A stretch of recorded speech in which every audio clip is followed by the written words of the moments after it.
మనోరంజని న్యూస్ ప్రతినిత్యం ప్రజలకు. హిందూ ముస్లిం అనే తేడా లేకుండా మున్సిపాలిటీ గడ్డ మీద అడుగు పెట్టడం జరిగింది. దాన్ని మన లక్ష్యం, అందరి లక్ష్యం ఒకటే, అభివృద్ధి ఏకైక ధ్యేయం తప్ప మరే ఏ లక్ష్యం లేదు. మాకు బైంసా పట్టణంలో ప్రత్యేకంగా దృష్టి సారించి అభివృద్ధిపైనే అనేక మా గౌరవనీయుల ఎమ్మెల్యే గారికి, ఎంపీ గారికి కోరుకున్నది ఏంటంటే, మేము సవినయంగా కోరుకున్నది ఏంటంటే, మాకు మీ పైన అపారమైన గౌరవం ఉంది, అపారమైన నమ్మకం ఉంది. మీ ద్వారానే మున్సిపాలిటీ అభివృద్ధి సాధ్యం.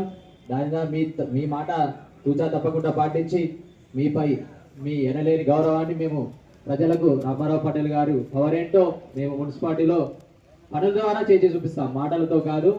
కాబట్టి మాపై అపారమైన నమ్మకం వచ్చి ఓట్లు వేసిన ప్రజలందరికీ, హిందూ బంధువులందరికీ, ముస్లిం సోదరులందరికీ పేరు పేరున అభినందనలు తెలుపుకుంటూ ఈ అవకాశం ఇచ్చిన అందరికీ ధన్యవాదాలు. మనోరంజని తెలుగు టైమ్స్ కోసం బైన్సా నుంచి సూర్యవంశీ మాధవరావు పటేల్, మనోరంజని తెలుగు టైమ్స్ ప్రతినిధి.